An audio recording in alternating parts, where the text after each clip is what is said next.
Look at all of you. Look at all of you. Goodness. Oh, thank you so much. Thank you so much. Oh, giving all praise and honor to God for bringing us together here today. Thank you so much. I am so grateful to see all of you. You guys are still chatting back there.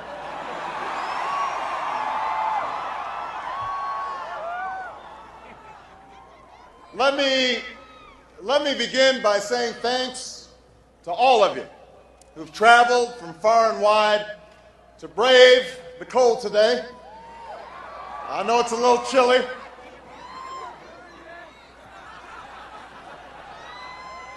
But I'm fired up.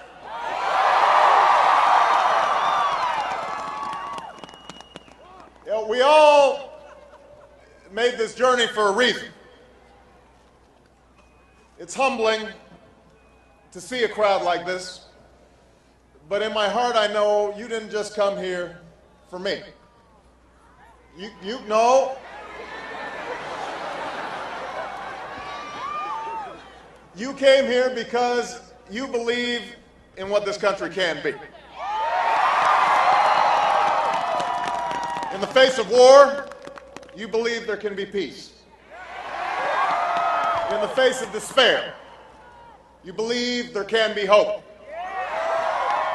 In the face of a politics that shut you out, that's told you to settle, that's divided us for too long, you believe that we can be one people, reaching out for what's possible, building that more perfect union. That's the journey we're on today. But let me tell you how I came to be here. As most of you know, I'm not a native of this great state. I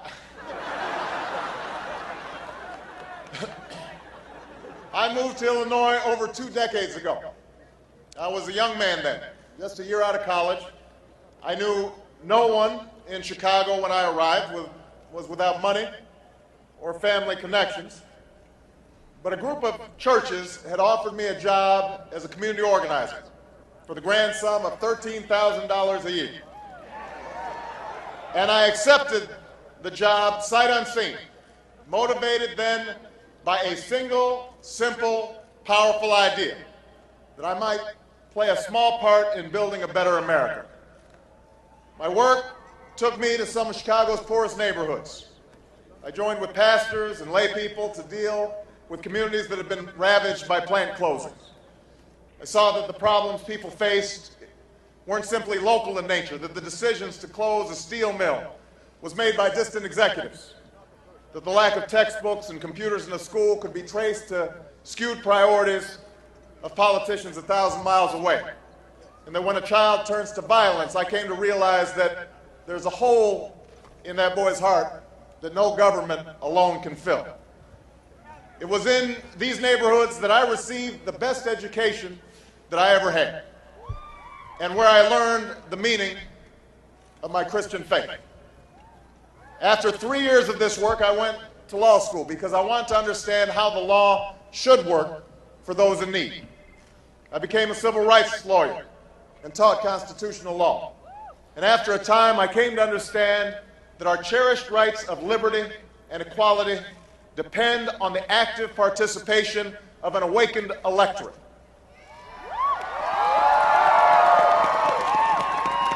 It was with these ideas in mind that I arrived in this capital city as a state senator. It was here in Springfield where I saw all that is America converge. Farmers and teachers, businessmen and laborers, all of them with a story to tell.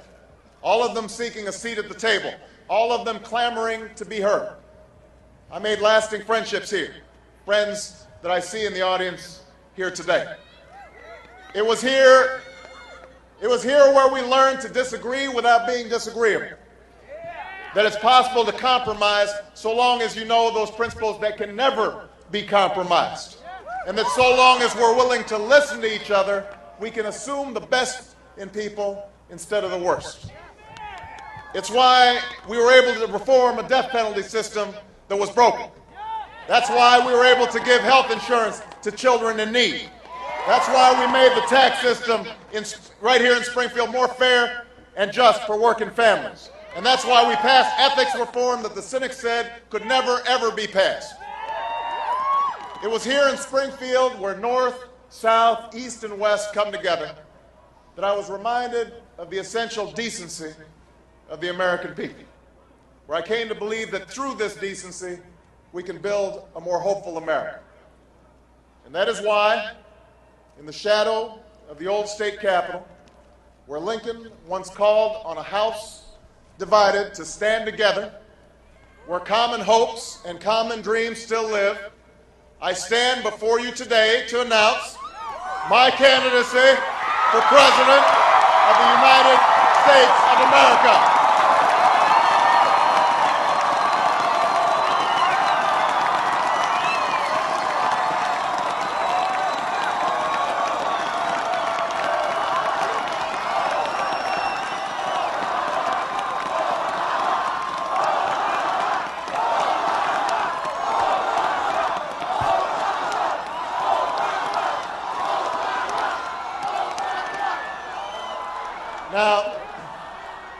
Now listen,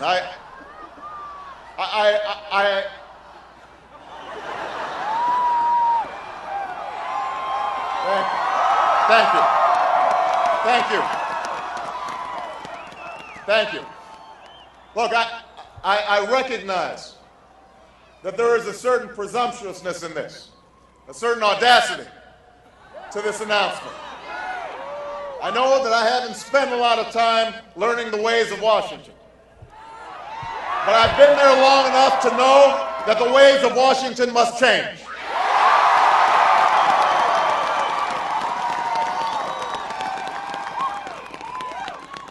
The genius of our founders is that they designed a system of government that can be changed. And we should take heart, because we've changed this country before. In the face of tyranny, a band of patriots brought an empire to its knees. In the face of secession, we unified a nation and set the captives free. In the face of depression, we put people back to work and lifted millions out of poverty. We welcomed immigrants to our shores. We opened railroads to the west. We landed a man on the moon, and we heard a king's call to let justice roll down like waters and righteousness like a mighty stream. We've done this before. Each and every time a new generation has risen up and done what's needed to be done. Today we are called once more, and it is time for our generation to answer that call.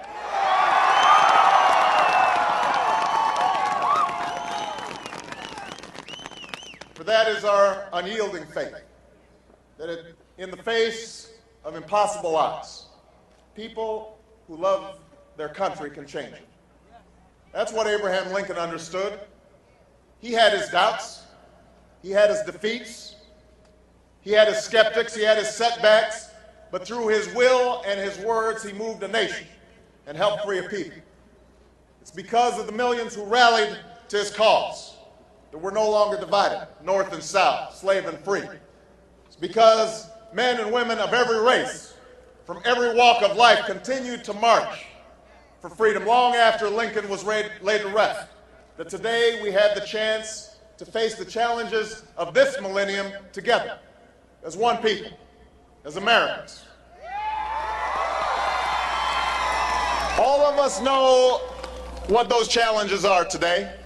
A war with no end, a dependence on oil that threatens our future, schools where too many children aren't learning, and families struggling paycheck to paycheck despite working as hard as they can. We know the challenges, we've heard them, we've talked about them for years. What stopped us from meeting these challenges is not the absence of sound policies and sensible plans. What stopped us is the failure of leadership, the smallness of our politics, the ease with which we're distracted by the petty and trivial, our chronic avoidance of tough decisions, our preference for scoring cheap political points instead of rolling up our sleeves and building a working consensus to tackle the big problems of America. For the past 6 years, we've been told that our mounting debts don't matter. We've been told that the anxiety Americans feel about rising health care costs and stagnant wages are an illusion. We've been told that climate change is a hoax. We've been told that tough talk and an ill-conceived war can replace diplomacy and strategy and foresight. And when all else fails, when Katrina happens, or the death toll in Iraq mounts, we've been told that our crises are somebody else's fault. We're distracted from our real failures and told to blame the other party, or gay people, or immigrants. And as people have looked away in disillusionment and frustration, we know what's filled the void. The cynics, the lobbyists, the special interests who've turned our government into a game only they can afford to play. They write the checks and you get stuck with the bill. They get the access while you get to write a letter. They think they own this government, but we're here today to take it back. The time for that kind of politics is over. It is through. It's time to turn the page right here and right now.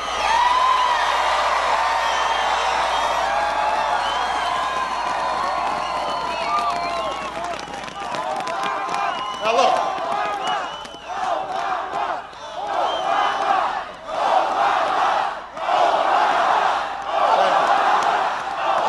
Thank you. Thank you. Look. We have made some progress already. I was proud to help lead the fight in Congress that led to the most sweeping ethics reforms since Watergate. But Washington has a long way to go, and it won't be easy. That's why we'll have to set priorities. We'll have to make hard choices. And although government will play a crucial role in bringing about the changes that we need, more money and programs alone will not get us to where we need to go. Each of us, in our own lives, will have to accept responsibility for instilling an ethic of achievement in our children, for adapting to a more competitive economy, for strengthening our communities and sharing some measure of sacrifice. So let us begin. Let us begin this hard work together. Let us transform this nation. Let us be the generation that reshapes our economy to compete in the digital age. Let's set high standards for our schools and give them the resources they need to succeed. Let's recruit a new army of teachers and give them better pay and more support in exchange for more accountability. Let's make college more affordable. And let's invest in scientific research. And let's lay down broadband lines through the heart of inner cities and rural towns all across America. We can do that. And as our economy changes, let's be the generation that ensures our nation's workers are sharing in our prosperity. Let's protect the hard-earned benefits their companies have promised. Let's make it possible for hardworking Americans to save for retirement. Let's allow our unions and their organizers to lift up this country's middle class again. We can do that.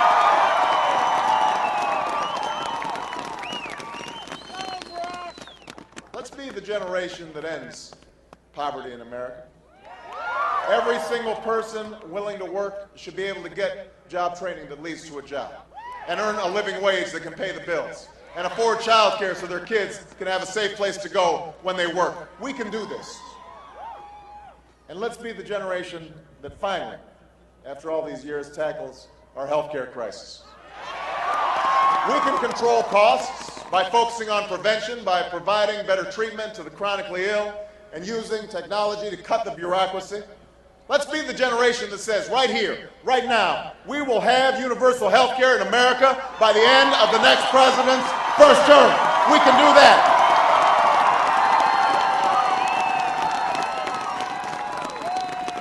Let's be the generation that finally frees America from the tyranny of war.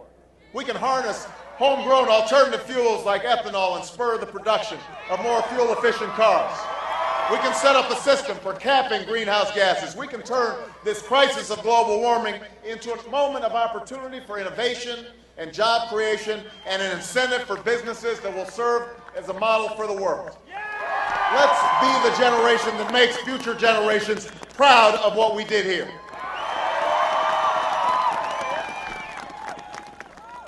Most of all, let's be the generation that never forgets what happened on that September day and confront the terrorists with everything we've got.